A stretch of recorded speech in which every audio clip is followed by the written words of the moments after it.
Bonjour à tous, bonjour Philippe Martinez. Bonjour. Merci d'être avec nous ce matin. Alors, après avoir montré les muscles, promis de hausser le ton après l'annonce du Premier ministre, les syndicats de cheminots hier ont décidé finalement de ne rien décider. Rendez-vous le 15 mars, pas de grève avant le 22. Est-ce que vous êtes en train d'admettre finalement que le gouvernement a gagné la bataille ? Vous faites quelques raccourcis là. Premièrement, il y a une journée d'action le 22 mars. Consacré à la fonction publique ?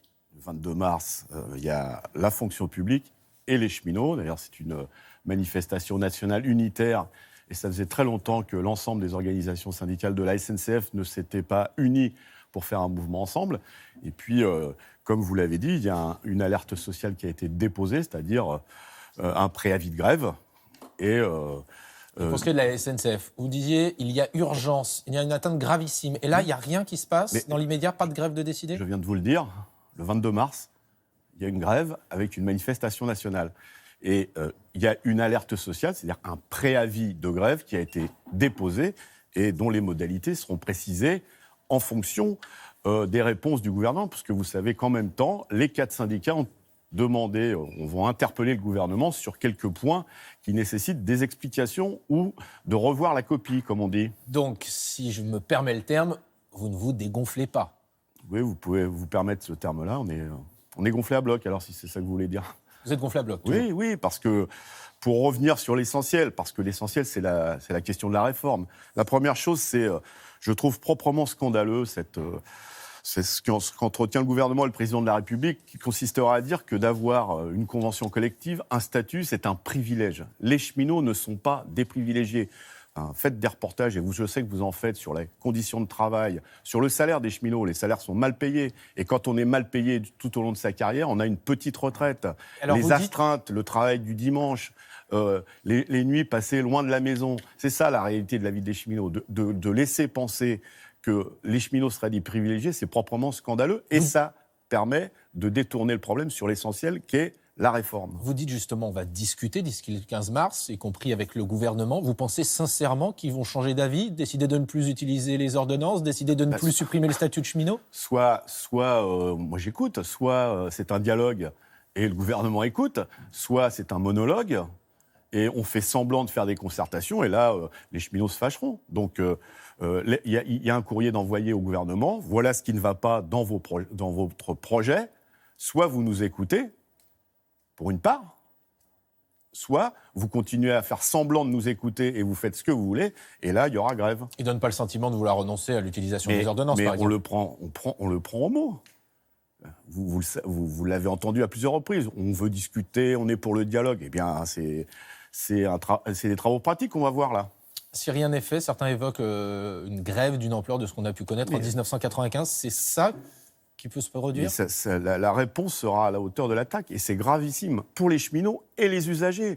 Parce que ce soit sur ce qu'on appelle les petites lignes, c'est une opération politicienne du Premier ministre et du Président de la République qui a bien vu que c'était un sujet sensible pour les usagers. Et donc, on se permet de renvoyer le problème à plus tard, sachant qu'il y aura quand même des problèmes sur l'avenir de ces lignes. Mais pour éviter que les usagers se joignent avec les cheminots, on essaye d'évacuer le problème. Vous dites on est prêt à discuter. Par exemple, sur le statut de cheminot. Le statut, ce n'est pas un problème. Parce que pour vous, ce n'est pas négociable. Non, ce n'est pas négociable. Qui peut me faire la démonstration, et je mets au défi le Premier ministre, par exemple, moi je suis prêt à débattre avec lui, que les problèmes de la SNCF sont liés au statut des cheminots. Est-ce que les trains qui arrivent en retard, c'est de la faute du statut des cheminots ? Est-ce que les trains qui sont annulés, c'est de la faute du statut des cheminots ? Est-ce que les lignes qui sont considérablement endommagées, qui n'ont pas vu d'investissement pendant des années, c'est le problème du statut des cheminots ? On essaye de détourner le problème, on essaye d'opposer les cheminots avec d'autres salariés. En tout cas, ce qu'on a vu hier à l'issue de cette réunion entre syndicats, c'est pas un signe de faiblesse des syndicats. Pas du tout. Et je pense que... Vous prenez le sentiment que ça peut donner, peut-être aux yeux des Français qui vous ont entendu ces derniers jours en disant attention, et là ils disent bon, on se retrouve plus tard. Non, pas du tout. C'est pas un signe de faiblesse, c'est ce que je viens de vous expliquer. Le gouvernement dit on veut discuter, mais on va voir s'ils veulent réellement discuter. Et puis, je vous le répète, ça fait très très très longtemps que l'ensemble des syndicats de la SNCF ne s'étaient pas mis d'accord pour une journée de mobilisation et pour une grève. En tout cas, le gouvernement est décidé à multiplier les dossiers. On voit la SNCF, la formation professionnelle, l'assurance chômage. On a le sentiment que vous êtes un petit peu déstabilisé face à cette méthode Macron. C'est le cas ? Non, on n'est pas déstabilisé. Il y a besoin, effectivement, il y a beaucoup de dossiers sur des sujets très différents qui concernent en apparence de près ou de loin les Français. Comment en général, vous qualifiez cette méthode ?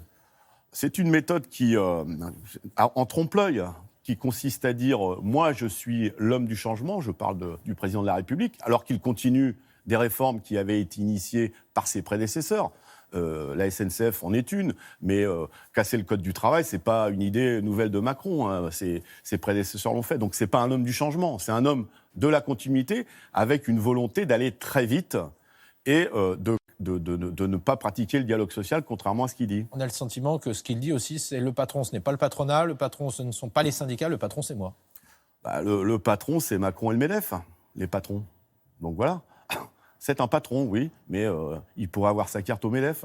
Est-ce que vous n'avez pas le sentiment, finalement, que pour Emmanuel Macron, vous appartenez, entre guillemets, à l'ancien monde qu'il veut totalement balayer ? Parce que le monde moderne, c'est des SDF qui meurent dans la rue, c'est ça le monde moderne ? C'est des millions de chômeurs, c'est ça la modernité ? Moi, je veux qu'on m'explique ce que nous, on est pour la modernité, c'est assurer du travail pour tout le monde, faire en sorte qu'il y ait des minima sociaux relevés pour éviter que des gens dorment dehors ou meurent dans la rue. Vous savez, quand j'entends un secrétaire d'État qui se permet de dire qu'il n'y a que 50 SDF dans Paris, c'est ça, avoir les pieds dans la réalité. Il faudrait qu'ils sortent un petit peu de leur salon doré, de leur bureau feutré et qu'ils aillent voir le vrai monde. Donc la modernité, elle est du côté de ceux qui veulent que le monde change, avec des salariés bien payés qui peuvent vivre de leur salaire, moins de chômeurs. C'est ça la modernité, pas ceux qui veulent tout casser les droits des salariés, la protection sociale. Merci beaucoup Philippe Martinez. Merci à vous. Philippe Martinez qui nous promet donc que les syndicats n'ont pas l'intention, je cite, de se dégonfler. Thierry, c'est à vous. Merci Guillaume, merci messieurs, bonne journée.